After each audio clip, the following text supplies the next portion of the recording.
বিনোদন আমার প্রাণে স্বাগত। বর্তমানে জি বাংলার পর্দায় ফুলকি আর রোহিতের বিয়ে নিয়ে জমজমাট ফুলকি ধারাবাহিকটির প্রতিটি পর্ব। ইতিমধ্যেই সমস্ত নিয়মকানুন মেনে ফুলকির মাথায় সিঁদুর দিয়েছে রোহিত। না, জেঠুমনির কথাই নয়, এবার ফুলকিকে ভালোবেসেই কাছে টেনে নিয়েছে রোহিত। পরের দিন সকাল হতেই সকলের জন্য রান্না করতে শুরু করে ফুলকি। ফুলকির পোলাওয়ের গন্ধে ভরে যায় সারা বাড়ি। নিজের হাতে রান্না করা পোলাও থালায় সাজিয়ে দেয় ফুলকি। যদিও ফুলকির বৌভাতের অনুষ্ঠানে একেবারেই সামিল হতে চাননি হৈমন্তী, কিন্তু অগত্যা জামাইয়ের কথা রাখতে সকলের সঙ্গে খেতে বসেন জেঠুমনি। মন থেকে না হলেও জেঠুমনি সকলের সঙ্গে খেতে বসেছেন দেখে বেশ খুশি হয় রোহিত আর ফুলকি। এরপরই একটা থালায় রোহিত আর ফুলকিকে খাওয়ার জন্য পোলাও দেয় লাবু।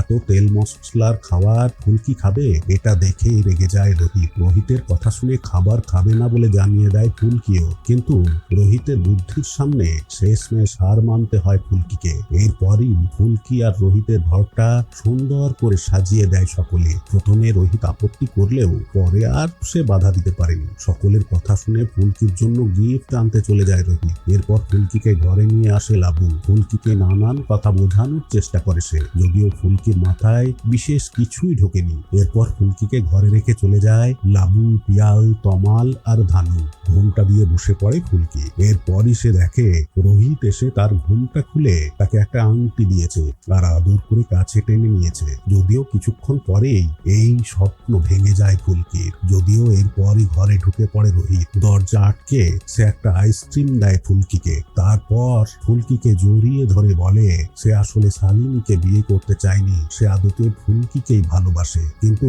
তখনই বিরাট জোরে বাজ পড়তে শুরু করে। ভয় পায় রোহিত। ভয় পেয়ে রোহিতকে আরো শক্ত করে জড়িয়ে ধরে ফুলকি। তবে কি সংসার শুরু হওয়ার আগেই ভেঙে যাবে রোহিত ফুলকির সংসার? আমাদের কমেন্ট বক্সে অবশ্যই জানাবেন। ভিডিওটি কেমন লেগেছে কমেন্ট করে জানাবেন। ফুলকি ধারাবাহিকের কোন অভিনেতা ও অভিনেত্রীকে আপনার বেশি ভালো লাগে কমেন্ট করে অবশ্যই জানাবেন।